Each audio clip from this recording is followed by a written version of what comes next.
La dirección para erigir el tabernáculo fue dirigida personalmente por Dios. El lugar que debía ocupar cada mobiliario, qué debía levantarse primero y qué al final, cómo debía dedicarse tanto el santuario como a los sacerdotes. Concluida la dedicación, la gloria de Jehová llenó el tabernáculo.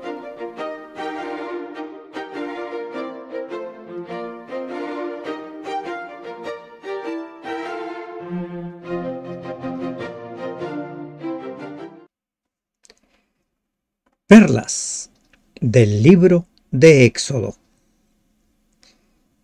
Padre nuestro que estás en los cielos, nos dirigimos a ti, Señor, esta mañana para pedirte, Señor, que nos dirijas en el estudio del capítulo 40 del libro de Éxodo. Permítenos que podamos entender lo que es sagrado y lo que no es. Permítenos, Señor, abrir nuestro entendimiento a tu palabra, a tu pensamiento y a tu voluntad. En el nombre de Cristo Jesús te lo ruego. Amén. Buen día, hermanos y hermanas de esperanza. Cerramos el estudio del capítulo 40 o del libro de Éxodo con el estudio del capítulo 40. A lo largo de este libro hemos visto cómo es que Dios cumple su palabra. Dios había anunciado a Abraham que llevaría a sus descendientes a la Canaán terrenal, a la tierra que fluye leche y miel, y Dios ha cumplido con sacarlos.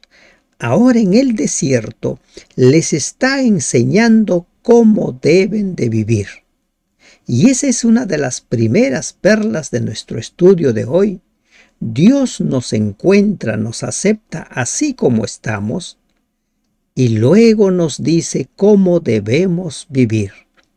Nos da sus leyes, nos da su palabra, sus mandamientos para mostrarnos cómo vive, cómo debe vivir todo aquel que es candidato para vivir en la Canaán celestial. En ese entonces, en la Canaán terrenal. El evangelizar es una tarea de todos los días. Invitemos a más amigos, a más hermanos, a sumarse al estudio diario. Algunos se conforman solo con leer la devoción matutina. Otros se conforman solo con el estudio de la lección. Es bueno el estudio de la devoción matutina, es bueno el estudio de la lección, pero lo más importante es estudiar capítulo a capítulo, versículo a versículo, la palabra de Dios, para que usted mismo se vaya dando cuenta cuál es el mensaje de Dios, para que usted mismo reciba el mensaje completo. Y usted saque sus conclusiones, porque cuando usted se convence, cuando usted encuentra las verdades, nadie lo va a mover. Pero si simplemente escucha el parecer, el comentario de otras personas, vendrá otro con mejores comentarios y mejores pareceres y lo va a hacer cambiar de idea. Ingresemos al estudio del capítulo 40. Luego Jehová habló a Moisés diciendo: En el primer día del mes primero harás levantar el tabernáculo de reunión, y pondrás en él el arca del testimonio y la cubrirás con el velo. Dios es quien dice a Moisés en qué va a consistir el trabajo de levantar el santuario. Hasta aquí hemos encontrado que Moisés es un instrumento de Dios, pero Moisés no hace ni deshace. Moisés no determina qué se hace y qué no se hace, cómo se hace y por qué se hace y para qué se hace. Es Dios quien tiene la conducción. Esa conducción Dios no lo ha entregado a nadie. El plan de salvación es obra de Dios. Es por eso que nosotros debemos seguir al pie de la letra las instrucciones del Señor. El tabernáculo que se estaba levantando allí en el desierto era figura y sombra del tabernáculo celestial. Este es el punto capital de cuanto venimos diciendo, dice Hebreos 8:1, que tenemos un sumo sacerdote tal que se sentó a la diestra del trono de la majestad en los cielos, al servicio del santuario y de la tienda verdadera, erigida por el Señor, no por un hombre, dice el versículo 2 del capítulo 8 de Hebreos. Y el capítulo 9, versículo 11 de Hebreos dice: en cambio, presentándose Cristo como sumo sacerdote de los bienes futuros a través de una tienda mayor y más perfecta, no fabricada por mano de hombre, es decir, no de este mundo. Les comparto estos pasajes para que ustedes se den cuenta sobre la importancia de estudiar el Pentateuco, sobre la importancia de comprender cómo funcionaba el servicio en el santuario terrenal para entender cómo funciona el servicio en el santuario celestial. Figura y sombra. Apocalipsis 15:5 dice: después de esto vi que se abría en el cielo el santuario de la tienda del tabernáculo. El mismo Apocalipsis 11:19 dice: y se abrió el santuario de Dios en el cielo y apareció el arca de su alianza en el santuario.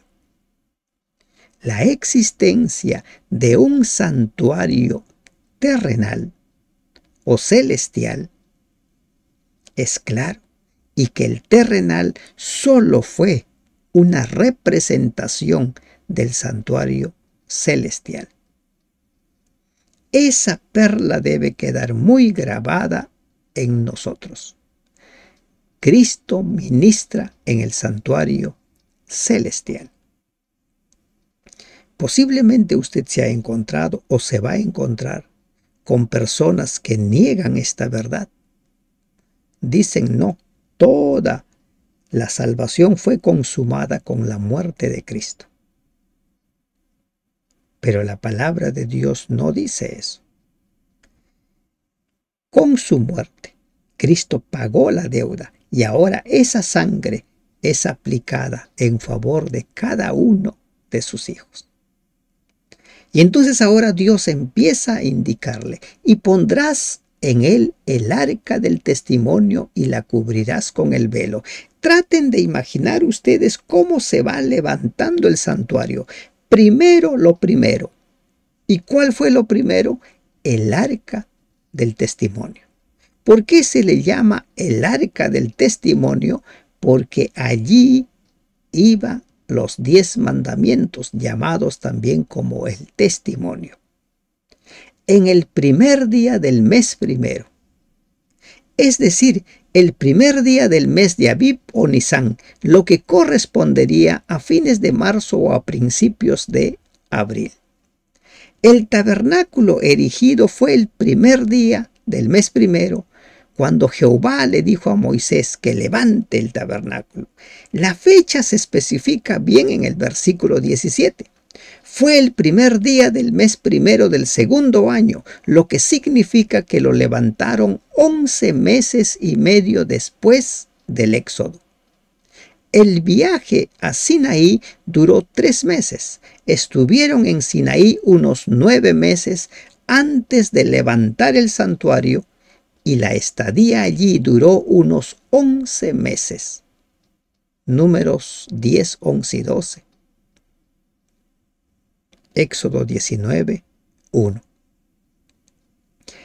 El arca del pacto era el mueble más importante del tabernáculo, el corazón mismo del santuario, la base del pacto. Deuteronomio 4, 12 y 13. El lugar de la presencia de Dios entre su pueblo. Éxodo 25, 8, Éxodo 25, 21 y 22. Por lo tanto, el arca fue el primer mueble dedicado dentro del tabernáculo. Las 2 tablas de piedra van dentro de ella, como lo vamos a ver en este mismo capítulo, en los versículos 20 y 21. Meterás la mesa y la pondrás en orden. Ahora Dios va indicando la ubicación de cada uno de los muebles. Meterás la mesa y la pondrás en orden. Meterás también el candelero y encenderás sus lámparas. ¿Qué debe hacer? Ya hemos visto en los estudios anteriores el significado de la mesa, conocido también la mesa de los panes de la presencia o de la proposición. El candelero, la luz, Dios es la luz del mundo, encenderás y pondrás el altar de oro para el incienso delante del arca del testimonio. Y pondrás la cortina delante a la entrada del tabernáculo, detalle tras detalle. El altar de oro era el altar del incienso. Allí donde el sacerdote cada día ofrecía incienso, que son símbolo de las oraciones de los santos. Y esta cortina, la cortina del frente del tabernáculo, o sea, del lado oriental. Después pondrás el altar del holocausto. Ya está dividido, miren, ya está dividido el lugar santo y santísimo, lo que viene a ser propiamente el santuario o el tabernáculo. Ahora dice, pondrás el altar del holocausto delante de la entrada del tabernáculo de reunión. Luego pondrás la fuente entre el tabernáculo de reunión y el altar y pondrás agua en ella. Finalmente pondrás el atrio alrededor y la cortina a la entrada del atrio. Dios va indicando el altar del sacrificio, símbolo del Gólgota, el lugar donde fue sacrificado Cristo. Entre el altar del sacrificio y el tabernáculo, la fuente de agua. Y a la entrada, esta puerta de ingreso, la cortina que se había construido o fabricado exclusivamente para eso. Tenía sus propias medidas.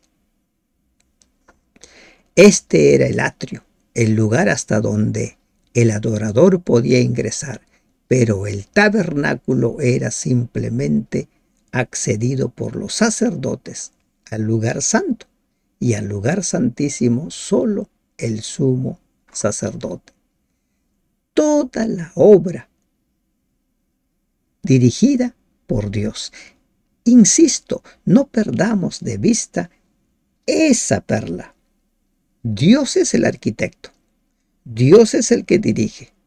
Moisés, su profeta, enseña a cada una de las personas que dirigieron esa obra, que participaron de la construcción, para que lo hagan conforme a lo que Dios había establecido.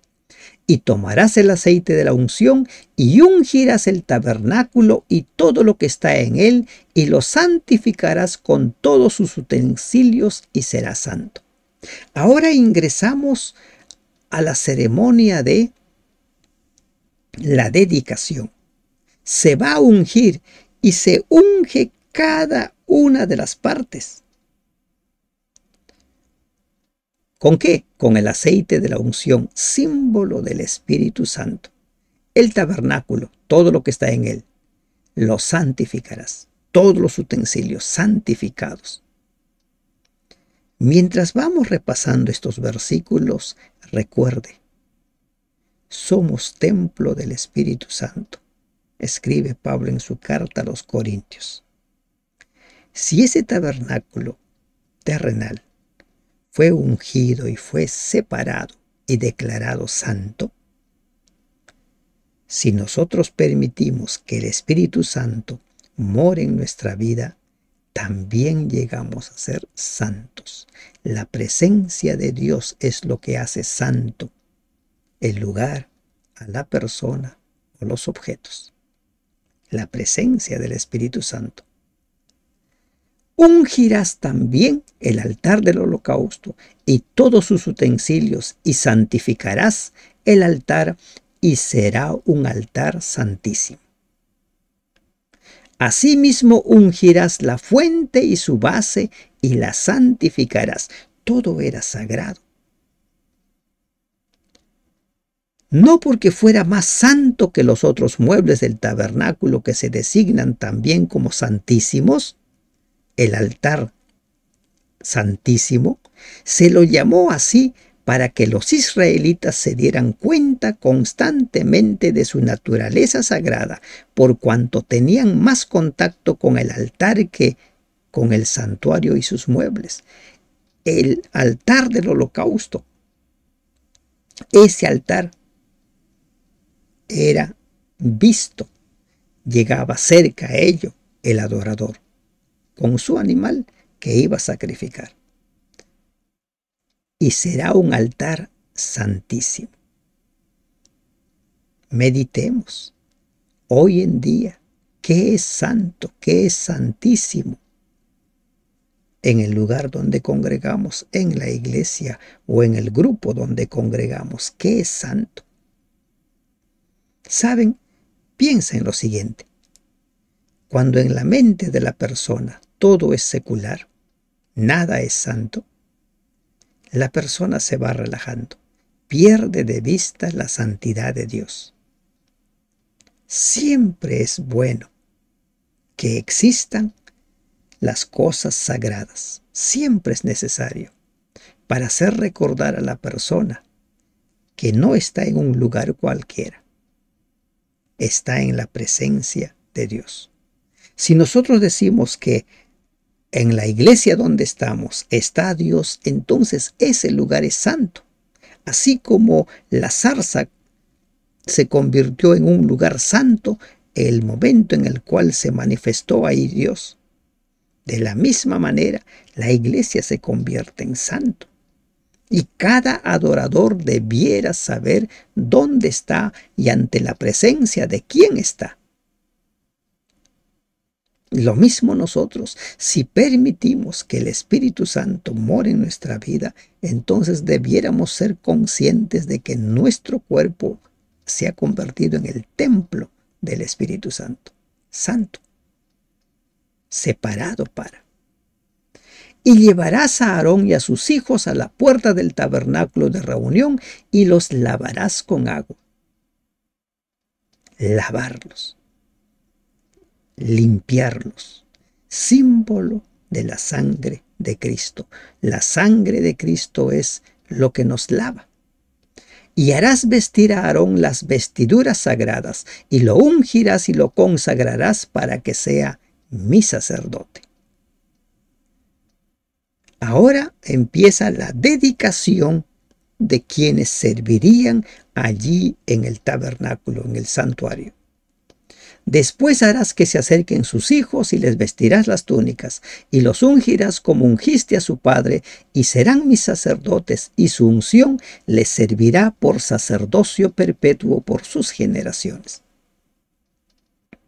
Ese principio de unción por sacerdocio perpetuo lo tuvo presente David, por ejemplo, en el caso de Saúl.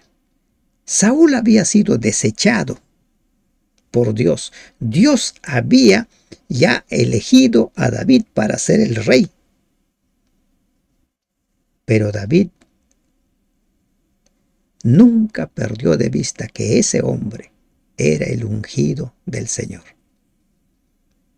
En más de una ocasión pudo quitarle la vida, y tenía razón para quitarle la vida porque Saúl venía a matar a David. Pero él siempre dijo: yo no seré quien levante la mano sobre el ungido del Señor. Y aquí una reflexión. Respetemos a quienes han sido ungidos por el Señor. Podemos tener discrepancias, podemos tener diferencias, pero siempre con el respeto debido. Y serán mis sacerdotes, y su unción les servirá por sacerdocio perpetuo, por sus generaciones. Parecería haber una diferencia entre el ungimiento del sumo sacerdote y el ungimiento de los sacerdotes. En primer lugar, se derramaba el aceite sobre la cabeza de Aarón, luego se lo esparcía sobre su persona y sus vestimentas. En el caso de los sacerdotes comunes parece haberse asperjado el aceite sobre ellos y no habérselos derramado en su cabeza. Levítico 8, 12, 30, Salmo 132, 33, 2. Por causa de este ungimiento especial, se hace referencia al sumo sacerdote como sacerdote ungido. Levítico 4:5, 16, Levítico 6:22 y Levítico 16:23. La ordenación, la dedicación, el ungimiento de Aarón y sus hijos, Dios ya lo detalló en el capítulo 29. Allí Dios especifica que durante 7 días duraría la consagración de los hijos de Aarón y de Aarón mismo. La ceremonia duraría 7 días, Éxodo 29, 35. Y esa incluía la expiación y la santificación de cada uno de ellos. Por eso había 2 sacrificios, el sacrificio por el pecado y el sacrificio de comunión. El sacrificio por el pecado era consumido completamente, quemado, mientras que el sacrificio de comunión sí era comido por quienes lo habían ofrecido. Usted puede repasar en qué consistió y cómo es que Dios mismo indicó qué es lo que se debía de hacer en el momento de la dedicación de los sacerdotes y el sumo sacerdote. Capítulo 29 de Éxodo, ya lo hemos estudiado esto. Y Moisés hizo conforme a todo lo que Jehová le mandó. Así lo hizo. Si en el capítulo 10 o en el capítulo 39 se repite 10 veces como Jehová lo mandó a Moisés, en este capítulo 40 se repite 8 veces como Jehová lo mandó a Moisés. En total 18 veces en los cuales se repite como Jehová lo mandó. Clara alusión, clara evidencia de que todo se hace como Dios lo ha establecido, como Dios lo ha determinado. No nos corresponde a nosotros añadir, no nos corresponde a nosotros quitar. Así, en el día primero del primer mes, en el segundo año, el tabernáculo fue erigido. El segundo año, si se contaba como primero el año en que salieron de Egipto, el primer aniversario del Éxodo ocurrió 2 semanas más tarde, el día 15 del primer mes. En los versículos 17 al 33 se registra cuándo realmente se erigió el tabernáculo. Debido a la naturaleza portátil del tabernáculo, esto podía hacerse fácilmente en un día. Así que dice, en el día primero del primer mes, en el segundo año, el tabernáculo fue erigido. Dios le había dicho a Moisés, cuando lo llama en la zarza, que una de las señales de que era Dios quien lo estaba llamando sería que el pueblo adoraría allí al pie del monte, en el Sinaí. Y el pueblo adoró allí al pie del monte. Allí al pie del monte sucedió todo. Moisés subió 80 días en 2 ocasiones. Recuerden, 40 días la primera y 40 días la segunda. Recibió las instrucciones de Dios. Después de la apostasía del pueblo se renueva el pacto, se levanta el santuario y ahora todo está listo para que el pueblo de Dios se desarrolle como la nación santa, como la nación luz. Todo esto no era para que Israel se vuelva como una especie de un círculo cerrado. Todo esto que estaba sucediendo era para que Israel se convirtiera en luz de las naciones, tal como nos lo dice el libro de Isaías capítulo 49:6, Isaías 42:6, luz de las naciones. Moisés hizo levantar el tabernáculo y asentó sus basas y colocó sus tablas y puso sus barras e hizo alzar sus columnas. Levantó la tienda sobre el tabernáculo y puso la sobrecubierta encima del mismo. Y una vez más, como Jehová lo había mandado a Moisés. 18 veces en los 2 capítulos. Se deja claro de que Dios dirigió esta obra. ¿Por qué? Porque esta obra era una réplica del santuario celestial. Y tomó el testimonio y lo puso dentro del arca, y colocó las varas en el arca y encima el propiciatorio sobre el arca. Luego metió el arca en el tabernáculo y puso el velo extendido y ocultó el arca del testimonio como Jehová había mandado a Moisés. El lugar santísimo había sido terminado. Puso las tablas del testimonio dentro del arca. El arca, conocido como el arca del testimonio, como el arca del pacto, lleva ese nombre porque contiene el testimonio o las tablas del pacto. Los 10 mandamientos, los 10 principios que regirían la vida de cada uno de los seres humanos. Y como ya le hemos mencionado, todo fue hecho por Bezaleel, Aholiab y todos los demás colaboradores. Pero las 2 tablas fueron esculpidas por Dios. Como dice Éxodo 32:16. Y las tablas eran obra de Dios y la escritura era escritura de Dios grabada sobre las tablas. Ese mismo versículo en la versión Palabra de Dios para Todos dice: Dios mismo hizo las piedras y Él mismo escribió los mandamientos en ellas. Imagínense, si todo lo demás era sagrado, si el altar del holocausto era santísimo, ¿cuánto más esas 2 tablas que fueron hechos por Dios mismo? Dios hizo las piedras, Dios escribió en ellas. Y esto nos lleva a Génesis 2. Cuando Dios crea a Adán, dice que con sus propias manos formó del barro a Adán. Y una vez formado, sopló sobre él aliento de vida. Y aquí nos encontramos con Dios mismo, con sus propias manos, formó esas 2 tablas y con su propio dedo escribió los 10 principios de vida, los 10 mandamientos. Qué osadía del hombre de haber pretendido cambiar la ley de Dios, de haber pretendido modificar el orden de la ley de Dios. ¡Qué osadía! Dios no dio esa prerrogativa ni a Bezaleel, ni a Moisés, ni a Aholiab, ni a nadie. Él lo escribió. Y ahora estaba siendo puesta allí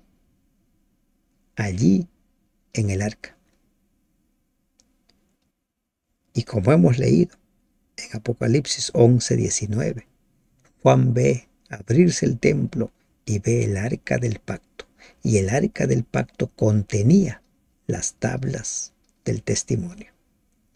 Puso la mesa en el tabernáculo de reunión al lado norte de la cortina fuera del velo, y sobre ella puso por orden los panes delante de Jehová, como Jehová había mandado a Moisés. Los panes de la presencia, los panes de la proposición, el símbolo de la presencia constante de Dios en medio de su pueblo. 12 panes que simbolizaban a cada uno de las tribus. ¿Se imaginan ustedes en el santuario celestial cómo es esta figura?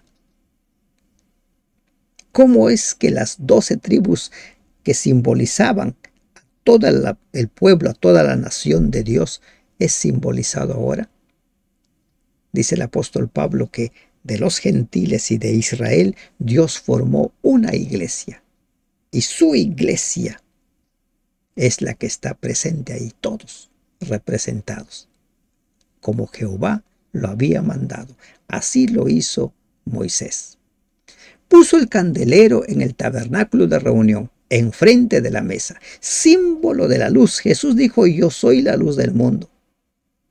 Símbolo de que Dios es quien ilumina. Lámpara es a mis pies tu palabra y lumbrera mi camino.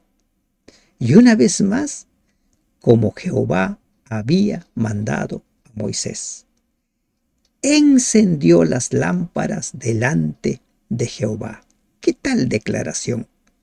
Moisés, como símbolo del gran sumo sacerdote Cristo, Hebreos 4:15, Hebreos 8:1 y 2, inauguró el servicio del santuario. No solo encendió las lámparas y quemó incienso aromático, sino que también ofreció sobre el altar del holocausto el primer sacrificio vespertino, holocausto y ofrenda, Éxodo 29:38 y el Éxodo 40:29.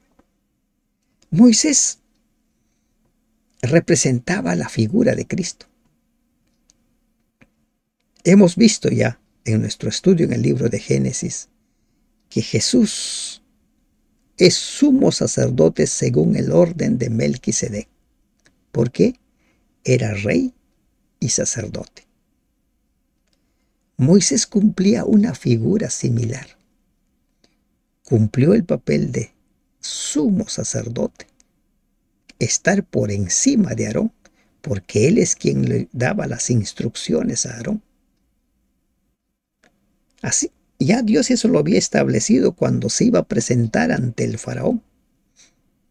Pero también Moisés era el que administraba, gobernaba como una especie de rey visible en Israel.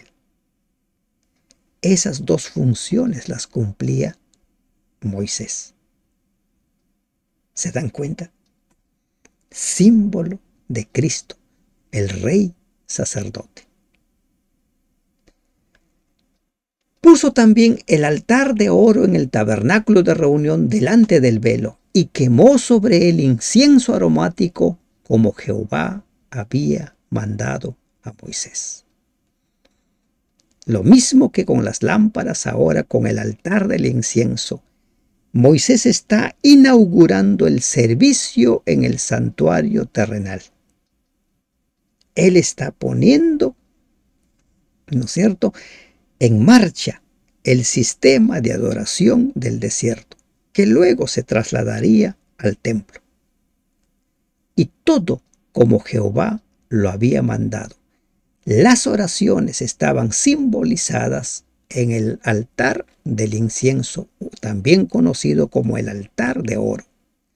Puso asimismo la cortina a la entrada del tabernáculo y colocó el altar del holocausto a la entrada del tabernáculo de reunión, y sacrificó sobre el holocausto y ofrenda, como Jehová había mandado a Moisés. Moisés está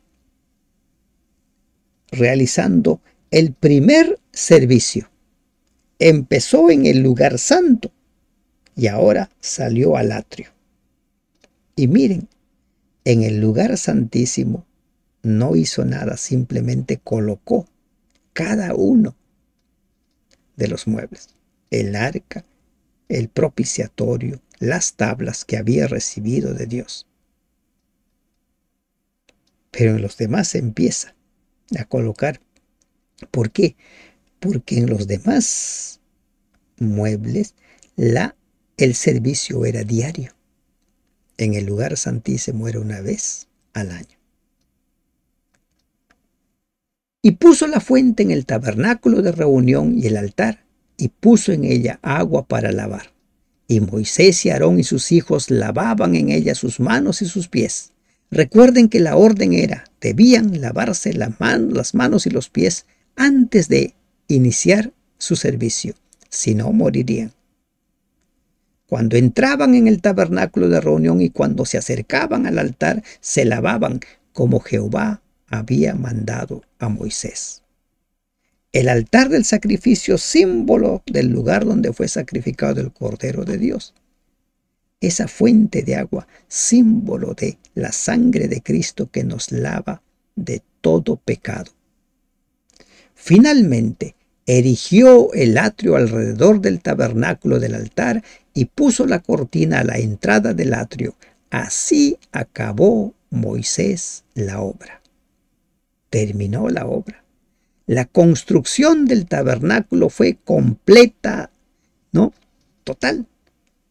Fue completada antes de que se lo levantara. Después de que el evangelio haya sido predicado a todo el mundo, los escogidos serán juntados. Mateo 24, 14, 31. Entonces toda piedra viva que haya sido labrada y acabada de acuerdo con el modelo divino, ocupará su lugar en el templo de Dios. Apocalipsis 3, 12. Estamos ahora construyendo los caracteres que un día habrían de formar parte o habrán de formar parte de aquella morada eterna. Mateo 6, 19 al 21. Mateo 7, 24 al 29. Oidores y hacedores de su palabra. Una vez que se haya completado el trabajo preparatorio relacionado con el reino de Dios, de acuerdo con el plan, no se tardará en establecer ese reino en toda su gloria. Cristo aparecerá entonces y su pueblo aparecerá con él. Así acabó Moisés la obra. Así se acabará la obra. La presentación del mensaje de los tres ángeles. Nunca perdamos de vista que el mensaje a presentar en nuestros tiempos es el mensaje de los tres ángeles. Moisés cumplió con su ministerio. Los profetas que vinieron cumplieron con su ministerio. Ahora le toca a la iglesia cumplir con su ministerio, anunciar el mensaje de los tres ángeles. Y también se dirá, y acabó la iglesia la obra. Terminó. Así como la construcción del tabernáculo lo preparó para que fuese la morada del Señor, así también la glorificación de la iglesia abrirá el camino para que el tabernáculo de Dios esté con los hombres. Apocalipsis 21:3. Así como el pueblo participó con Moisés en la construcción del santuario terrenal, así también Cristo nos invita a ser colaboradores con Él en la edificación de su iglesia. 1 de Corintios 3:9, 2 de Corintios 5, 19 al 21. Cuando el tabernáculo fue erigido, no le faltaba nada para ser perfecto. Así será cuando la iglesia finalmente sea glorificada. Efesios 5:27. Será una iglesia sin mancha, ni arruga, ni cosa semejante. Entonces, dice el versículo 34, la nube cubrió el tabernáculo de reunión y la gloria de Jehová llenó el tabernáculo. Y no podía Moisés entrar en el tabernáculo de reunión porque la nube estaba sobre él y la gloria de Jehová lo llenaba. Literalmente, la versión Jerusalén dice la nube. Esta nube había sido guiada a Israel desde que salió de Egipto. Por un tiempo también esa nube había acompañado a la tienda de reunión. pero ahora cubrió el tabernáculo como señal de que la gloria de Jehová lo llenaba. Con cuántas ansias debe haberse agolpado el pueblo para contemplar la sagrada estructura, y mientras contemplaban con reverente satisfacción, la columna de nube cubrió majestuosamente el tabernáculo, descendió y lo envolvió. De esta manera Dios demostró su aprobación de todo lo que se había hecho. ¿Por qué? Porque se había hecho como Jehová lo había mandado. El Señor aceptó la casa que le había sido preparada y entró en ella. Con profunda emoción el pueblo vio la señal de que la obra de sus manos había sido aceptada. Ahora se daba cuenta de que Dios mismo habitaría entre ellos y los acompañaría en su viaje. Números 9, 15 al 23. Y cuando la nube se alzaba del tabernáculo, los hijos de Israel se movían en todas sus jornadas. Pero si la nube no se alzaba, no se movían hasta el día en que ella se alzaba. ¿Quién dirigía al pueblo? Dios mismo. ¿Quién decía cuándo marchaban o cuándo se detenían? Dios mismo, por medio de la nube. La presencia visible de Dios en el día, la nube, y en la noche la columna de fuego. Porque la nube de Jehová estaba de día sobre el tabernáculo, y el fuego estaba de noche sobre él, a la vista de toda la casa de Israel en todas sus jornadas. El libro de Éxodo concluye adecuadamente con una sublime manifestación de la gloria y del poder de Dios. Termina como terminará la historia de este mundo, con el descenso de la gloria del Señor para morar entre los hombres. Apocalipsis 21:3, Apocalipsis 22:5. La presencia de Dios era continua, día y noche. La presencia de Dios en nuestra vida debe ser continua, día y noche. Hagamos todas las cosas como Jehová lo ha mandado. Y la gloria del Señor también nos cubrirá. Está en nosotros abrir el corazón o no abrirle. Pero allí tenemos la gran lección. Cuando las cosas se hacen como Dios lo ha mandado, entonces Dios los premia y nos premiará con su presencia. Que Dios te bendiga. Amén.